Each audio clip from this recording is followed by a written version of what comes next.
नमस्कार, माय महानगरच्या लाईव्ह मध्ये मी वैभव पाटील आपलं स्वागत करतो। आपण पाहतोय की सुनेत्रा पवार ज्या राष्ट्रवादी काँग्रेसचे उपमुख्यमंत्री अजित पवार यांच्या पत्नी अजित पवार यांच्या निधनानंतर खरं तर राष्ट्रवादी काँग्रेसची सर्व धुरा ही सुनेत्रा पवार यांच्यावरती सोपवावी अशी मागणी जी काय राष्ट्रवादी काँग्रेसच्या आमदारांकडून होत होती, त्या पार्श्वभूमीवरती आपण पाहतो आता सुनेत्रा पवार त्या पार्श्वभूमीवरती हालचाली करताना पाहिलं पाहिजे। सुनेत्रा पवार या आता विधान भवनामध्ये दाखल झालेल्या आहेत। विधान भवनामध्ये सुनेत्रा पवार यांच्या नावाचा प्रस्ताव जो इथं ठेवला झालेला आहे। विधान भवनातील विधिमंडळ गटनेतेपदी त्यांची नियुक्ती जी ती केली जाणार आहे। त्या पार्श्वभूमीवरती आपण पाहतो की त्यांचा नावाचा प्रस्ताव हा विधान भवनामध्ये मांडला जाणार आहे। त्यापूर्वी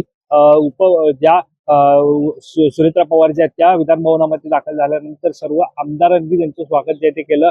आमदारांनी स्वागत केल्यानंतर त्या विधिमंडळ सभा बैठक सभागृहामध्ये त्या सगळं आपण पाहतो की सर्व राष्ट्रवादी काँग्रेसचे आमदार असतील, नेते असतील, हे आपल्याला पाहायला मिळतं। यासोबतच सुनेत्रा पवार यांच्यासोबत जय पवार हे सुद्धा आपल्याला या बैठकीमध्ये पाहायला मिळत आहेत। सुरुवातीला दिलीप वळसे पाटील यांनी शोक प्रस्ताव जो तो मांडला आणि त्यानंतर सुनेत्रा पवार यांची विधिमंडळ गटनेतेपदी निवड करण्याचा प्रस्ताव जो तो मांडलेला आहे। आणि आता आपण न्यूज पाहतो, आपण महत्वाची बातमी पाहतोय की सुनेत्रा पवार यांची गटनेतेपदी निवड जी ती करण्यात आलेली आहे। ही महत्वपूर्ण बातमी आहे की विधान भवनाच्या आपण पाहतोय विधिमंडळाच्या गटनेतेपदी सुनेत्रा पवार यांची निवड जी ती करण्यात आलेली आहे। ही महत्वाची बातमी, महत्वाची अपडेट आपण पाहतोय।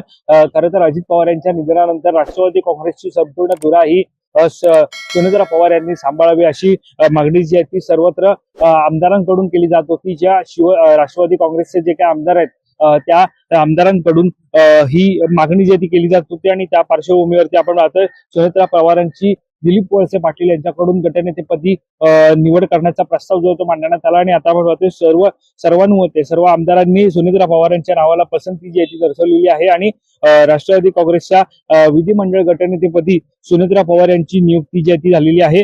ही आत्ताची ब्रेकिंग न्यूज आपण पाहतोय की सुनेत्रा पवार या खरं तर उपमुख्यमंत्री अजित पवार यांचं अपघाती निधन जे 28 जानेवारी रोजी झालं। त्यानंतर 29 जानेवारी रोजी अजित पवार यांच्यावरती अंत्यसंस्कार जे आहेत ते अंत्यविधी जे आहेत ते करण्यात आले। अनेक प्रमुखांच्या उपस्थितीत करण्यात आले। अमित शहा आपल्याला त्यावेळेला पाहायला मिळाले, केंद्रीय अनेक मंत्री पाहायला मिळाले। यासोबतच जय पवार असतील, यासोबतच युगेंद्र असतील, यासोबतच रोहित पवार असतील, त्यानंतर जी तिसरी पिढी पवार कुटुंबियाची पार्थ पवार असतील हे आपल्याला पाहायला मिळालं। यांच्या अनेकांच्या उपस्थितीमध्ये ती आपण पाहतोय की अजित पवार यांना पाहायला गेलं तर त्यांच्यावरती अंत्यसंस्कार जे ते केले। आणि त्यानंतर लागलीच त्यानंतर 28 आणि आता आपण पाहतो 31 जानेवारी रोजी, या 31 जानेवारीला सुनेत्रा पवार ज्या त्या मुंबईच्या दिशेने आपल्याला रवाना झाल्याचं पाहायला मिळालं होतं। आणि त्या आता विधान भवनामध्ये ज्या त्या दाखल झाल्या।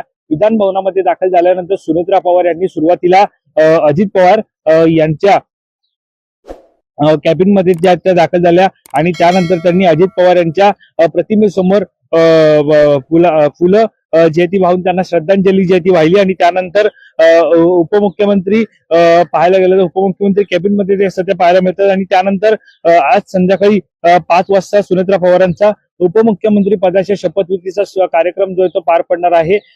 ज्या प्रकारे आपण पाहतो की सध्या सुनेत्रा पवारांची गटनेतेपदी जी आहे ती निवड करण्यात आलेली आहे।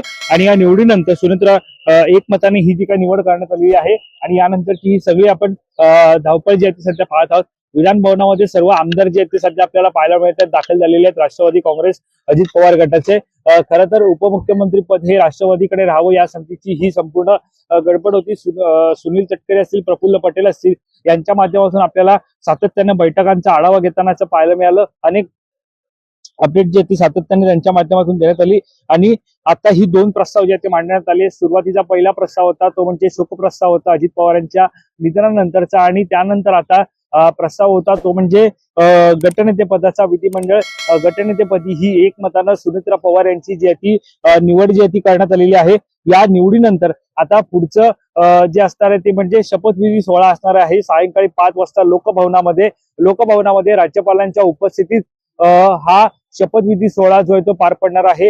या शपथविधी सोहळ्याच्या पार्श्वभूमीवरती आपण पाहायला गेलं तर अगदी साधेपणाने हा शपथविधी सोहळा जो आहे तो पार पडणार आहे। मात्र ज्या प्रकारे एकीकडे हा सगळा आपल्याला शपथविधीचा असेल किंवा एकीकडे आपल्याला हे सर्व कार्यक्रम पाहायला मिळत असताना दुसरीकडे मात्र ज्या दुसरीकडे मात्र आपण पाहतोय ज्या सुनेत्रा पवार ज्या मुंबईमध्ये दाखल झाल्या, मात्र मुंबईमध्ये दाखल होण्यापूर्वी त्यांनी पवार कुटुंबाशी संवाद साधला नव्हता. सुनेत्रा पवारांचा आज विधिमंडळ गटनेतेपदी निवड केली जाते किंवा ते आज उपमुख्यमंत्री पदाची शपथ घेतली, या संदर्भातली आपल्याला कुठलीच माहिती नसल्याचा दावा असेल, वक्तव्य असेल, हे शरद पवार यांनी केलं. शरद पवार यांनी आज पत्रकार परिषद जी ती घेतली होती आणि या पत्रकार परिषदेनंतर यानंतर लागलीच आपल्याला पाहायला मिळालं की पार्थ पवार हे तातडीनं बारामतीतील गोविंद बागेमध्ये शरद पवार यांची भेट घेण्यासाठी दाखल झाले.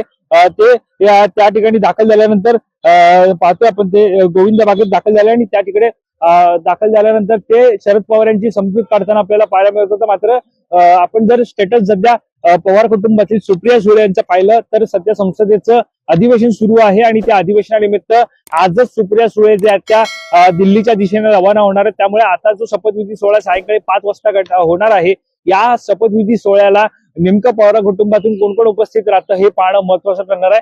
कारण शरद पवार यांनी अगोदरच म्हटलेलं की आम्हाला या कुठल्या गोष्टीची माहिती नाहीये, कोणत्या संदर्भातली चर्चा असेल ती अद्याप झाली नाहीये. मात्र सुनेत्रा पवार यांनी राष्ट्रवादी काँग्रेसचं विधिमंडळ गटनेतेपद जे ती त्यांची निवड व्हावी असेल किंवा त्यांनी उपमुख्यमंत्री पदाचा कारभार असेल किंवा राष्ट्रवादी काँग्रेसचा कारभार असेल तो धुरा असेल ती त्यांनी सांभाळावी, या पार्श्वभूमीवरती प्रदेश अध्यक्ष सुनील तटकरे असतील आणि आपण पाहतोय प्रफुल्ल पटेल असतील यांच्या माध्यमातून अनेक बैठका सुद्धा झाल्या आणि या बैठकांनंतर आता सर्व आमदारांमध्ये आता सुनेत्रा पवार यांची जी आहे ती एकमताने गटनेतेपदी निवड जी ती करण्यात आलेली आहे आणि त्यानंतर आता उपमुख्यमंत्री पदाची शपथ असेल ती सुद्धा सुनेत्रा पवार यांना दिली जाणार आहे. मात्र या सगळ्यामध्ये पाहायला गेलं तर एकीकडे 2 वक्तव्य आपल्याला पाहायला मिळत होती, ती म्हणजे शरद पवार गटाचे जे काही आमदार आहेत त्यांनी मात्र अजित पवार यांची एक शेवटची इच्छा होती ती म्हणजे मात्र 2 राष्ट्रवादी एकत्र येण्यासंदर्भातलं जे वक्तव्य होतं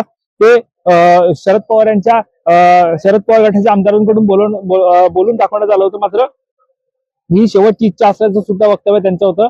मात्र आता ज्या प्रकारे पाहतो की राष्ट्रवादी काँग्रेस अजित पवार गटाचे जे काही आमदार आहेत त्यांच्याकडून सांगितलं जाते की मात्र सध्या आपण पाहतोय की त्यांची सुनेत्रा पवार या सुरुवातीला बारामतीहून देवगिरी या निवासस्थानी दाखल झाले आणि त्यानंतर त्यांनी थेट बैठका ज्या त्यांच्या पार पडल्या